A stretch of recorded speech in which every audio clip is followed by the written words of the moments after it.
I want to bring in Congressman Louie Gohmert of Texas ahead of a big week on Capitol Hill. Sir, thank you so much for joining us. I just first and foremost, with you, Elizabeth. I want to get your reaction, because we've seen the president tweet this morning on a number of topics, but we've also seen this back and forth between President Trump and the mayors, basically about being PC. I want to get your reaction to that this morning. Well, what we've been hearing up before the terrorist attack, which, again, our sympathy and our prayers go out for those that were suffering, but all we heard was that the Paris Climate Accord was going to bring peace in our time, basically. That that was the way to destroy radical Islam, with the love and showing how much we care about the planet.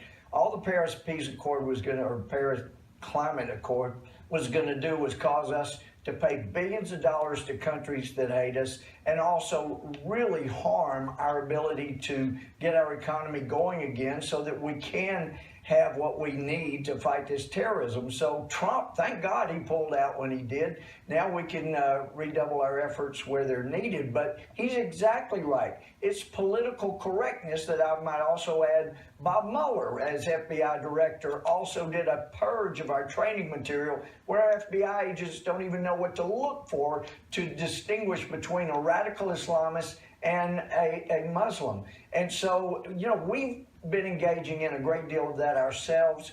Mueller was sitting down at the Boston Mosque where the Tsarnaevs were radicalized instead of investigating to make sure that they were not radicalized like they said. So there's been a lot of PC here that has caused us problems. And another problem, and it's a PC bunch of courts in the U.S. who have abandoned being United States courts and have taken on being world courts. Their jurisdiction does not allow them to give constitutional rights to people outside the United States. It does not give plaintiffs standing. So we've got some judges, I think they ought to be impeached and thrown out. But at a minimum, we in Congress have got to make clear we created those courts, everyone except the Supreme Court, and we can take this the travel ban issue right out from under their jurisdiction. You talked a little bit about no business ruling on that. You talked a little bit about radicalization earlier, and former Congressman Pete Hoekstra was on our air earlier. Exactly, and I heard. Yeah, and I want to get your take on that. He had basically said, and it was a think tank group that had predicted an uptick of terror attacks in much of Europe, and I want to get your reaction to that particular segment, sir. Well, no, Pete's a friend, and we know, we have seen these things coming. We've been trying to talk about them and let people know. And across the mainstream of America, not mainstream media, but the mainstream of America, it's what people knew. The heartland knew these things were coming, and that's why they elected Donald Trump. So thank God that he understands the seriousness of this issue, and he's not being distracted by people that want to scream about political correctness, because we're talking about people's lives. And let me project something else. Since we know the left never wants to be hypocrites, what you should see all the rest of this week is demands from the left that we ban all white vans and all knives in America because they were used as terrorist weapons. If they're going to avoid being hypocrites, that's what they've got to be demanding this week. Okay. Let's watch and see if they avoid being hypocrites. We don't have much time left, but I do want to get to some domestic news. Obviously, there's a big week coming up. A number of committees probing into Russia, obviously attempting to meddle in our election. I want to get your prediction. What do you think we're going to learn this week? There's hearings on Wednesday, and then we expect to hear from former FBI Director James Comey on Thursday. What do you want to hear out of Mr. Comey's testimony? And also, do you think either side's going to be claiming victory here, or are we going to see both try to spin it? Well, I don't really care what Comey says. He can't be trusted. I had great hopes for him, and then the more we found out, the more we saw him playing politics with his position. And so I don't really care what he says. The things that he has done is what has been more important to me. And let's talk about the real problem. It's what we've seen is projecting by the left. They they're the ones that coddled up to the Russians. They're the ones that made sure they bought 25% of our uranium. They're the ones that did a reset button after they wanted Russia to know that, gee, we don't agree with Bush getting upset with you when you attacked Georgia, so we're good, we reset, we love what you're doing. They're projecting on Trump and Republicans what they themselves did. It's what they always do. They get engaged in some wrong activity and they blame their opponents for the activity they engaged in. Projecting is what it's, or you could call it gaslighting. You know the truth, but they keep saying you're crazy, it's your fault. Well, so I expect this week, though, that Comey will testify. Right. He will be politically correct. He's really dug himself a hole. He's committed crimes one of at least a couple of ways. And so it'll be interesting to see how he tries to tap dance around that. Okay. But regardless, he knew good and well that there was no obstruction of justice, because if he had, he would have reported it. He knew that. Okay, he didn't Congressman. report it because he knew it wasn't a crime. Well, So, sir, okay, thank you, Elizabeth. thank you so much for joining us, sir. I'm so sorry I'm getting the rap in my ear. We appreciate it. Thank you so much for joining us, Congressman. It's great talking to you. Have a Thank great day. you. Thanks. You too. All right, other side of the aisle now, we'll bring in Congressman Adam Smith, ranking member of the House Armed Services Committee. Good to see you, sir. As always, I appreciate you being here. Thank you for the chance. All right.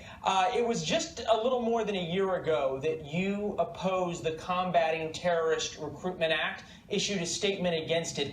Is the number of attacks that we've seen, especially in the United Kingdom, changing your position on that at all? Well, look, that's the name of the bill. I don't believe it's what it would have done effectively. I'm all for combating terrorism. As a member of the Armed Services Committee, I've been incredibly supportive of our Special Operations Command, of a lot of the targeted drone strikes that have gone after Al-Qaeda and after ISIS. The fine line, let me finish. I heard your question. Let me finish. The fine line is when you get congressmen like Louie Gohmert and presidents like Donald Trump who say, look, this isn't a matter of Islamist extremist groups. This is all Muslims. This is all Islam. It's political correctness to call it anything else. When you try to create a war with the entire Muslim world, I think that encourages terrorism, that encourages more conflict and violence. We have to target the violent extremist Islamist groups who are doing the terror, and we have to find Muslim allies to work with. Look, these terrorist groups have killed more Muslims than they have Christians or any other religion. So whenever we target Muslims broadly, it's a huge mistake. And it's not a matter of political correctness. It's a matter of bad policy that isn't going to make us safe. Okay, but as Congressman Gohmert brought up, for 8 years under President Obama, under Director Mueller at the FBI, there was a move to take the word Islamic out of Islamic extremism, terrorism. Is it time to reverse that trend?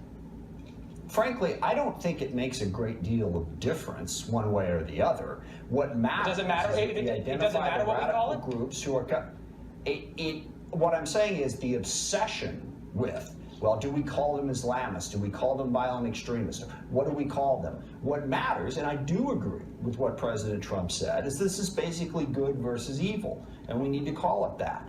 Groups like ISIS, groups like Al-Qaeda, groups like Boko Haram, all of those groups are evil, and the good countries of the world must fight them, and we need to work to find Muslim allies. I can tell you that when you emphasize the religion, and look, it goes beyond just saying radical Islamic extremists. I have heard Steve Bannon, close advisor to the White House, say that Islam is not a legitimate religion. It is a totalitarian ideology of subjugation, and all Muslims are not to be trusted.